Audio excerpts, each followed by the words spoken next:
Heading this government today is President İsmet İnönü, who since 1938 has been wrestling with Turkey's manifold difficulties.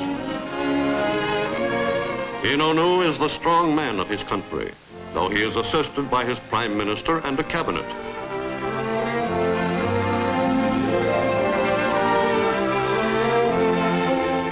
There is also the National Assembly. Of the membership of the Assembly, 85% belong to İnönü's Republican People's Party, which has kept a tight grip on the reins of government since 1924, and was until recently the only party.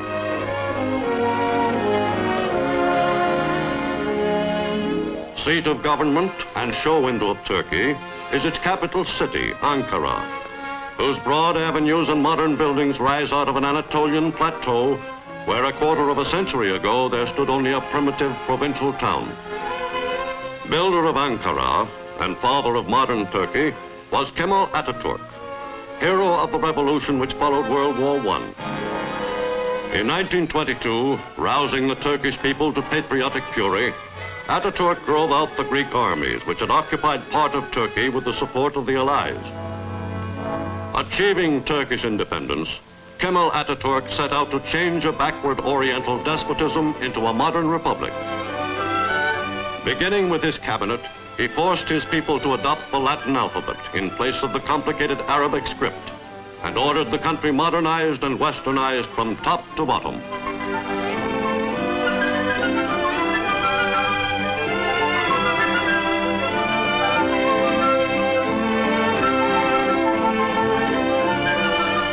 Strongly uniting his people, Atatürk ruled with a firm hand until he died in 1938.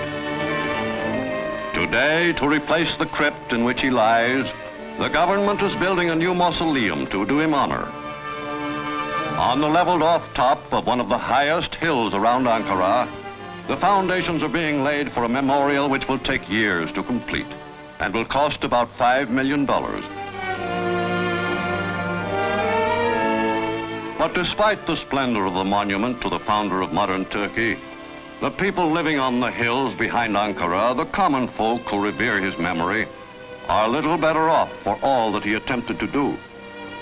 Today, most of Turkey's 19 million people are just about as poorly housed, as badly paid, and as shabbily dressed as were their grandfathers.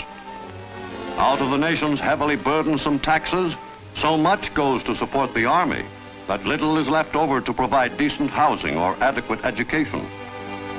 Eking out a hand-to-mouth living by selling the produce of his small farm in nearby marketplaces, the average rural Turk is still backward and ignorant by Western standards. Predominantly a farming country whose transportation is primitive and whose industries have been neglected, Turkey depends heavily on one major export crop, tobacco. But the growers can sell to only one customer, the government agent, for tobacco is one of the state's many monopolies. Even factories have been set up by the government because private citizens lack sufficient capital to start important enterprises of their own. Almost 7% of the leaf used in American cigarettes comes from Turkey. And for this, U.S. firms pay over $45 million a year. In addition, Turkish tobacco products sell throughout the world. Thanks to tobacco and to many raw materials needed by both sides during the war, Turkey's exports have exceeded her imports for several years. This favorable balance of export trade has been perhaps the greatest single factor in propping up her shaky financial structure. But little money trickles down to the great masses of the Turkish people. The average income among 80% of the population is seldom more than $50 a year. Of Turkey's 19 million people, more than 4/5 work at the country's primary occupation, farming, which is still conducted in primitive fashion. It is estimated that were it not for the handicap of ancient equipment and methods, Turkish farmers, even allowing for the present labor shortage, could quadruple their production. But the average peasants have to be content with the basic necessities they are able to buy with their small earnings. In an effort to improve conditions, farm machinery is being made available in some districts through government-sponsored cooperatives. By means of a system of large rural schools called village institutes, the government is trying to better agricultural production methods and to raise the standards of living and working. Boys and girls are taught both practical and cultural subjects, which they in turn agree to teach in the smaller rural schools back home. In some crafts, such as weaving, old people are brought in as instructors to pass their skills on to the young. There are only 21 village institutes, but their combined influence is widespread. Though the number of primary and secondary schools is still inadequate, Turkey has made notable advances in streamlining its educational system. Elementary schooling in Turkey today is free and compulsory for a period of 5 years. The 12,000 schools are so crowded that many must operate on a double schedule. Studies include reading, arithmetic, handwriting, history, and geography, with special emphasis placed on civics and the building of well-informed good citizens. Today, an increasing percentage of Turkish children progress to junior and senior high schools. Many go on to institutions of higher learning like the University of Ankara. Here, women, teachers, and students are accepted on the same terms as men, in contrast to their lot in the old days when they were kept secluded, veiled, and illiterate.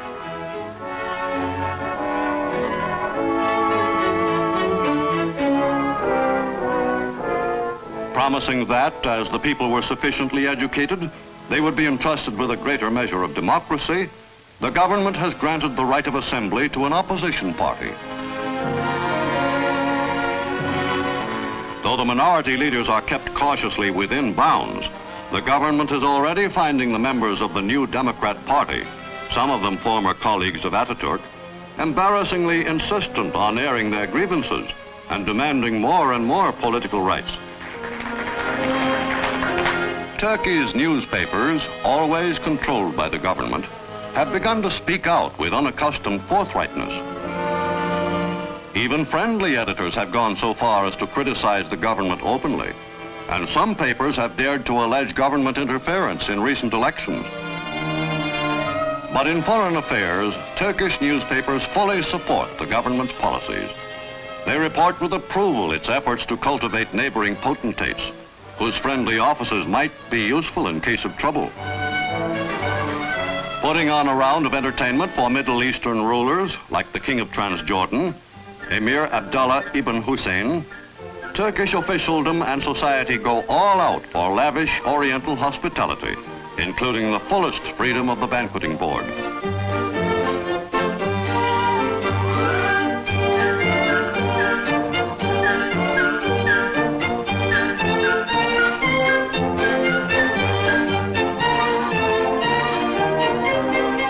Today, Turkey's interests extend far beyond the Middle East. The Turkish people have an active curiosity about the Western world. This activity is arousing an intense interest in the United States among the Turkish people. The U.S. Information Service at Istanbul attracts many young Turks eager to learn about America and things American. And with the visits of U.S. warships to Turkish ports, many Turks who have long admired and emulated Western ways are coming face to face with representatives of the great Republic of the West.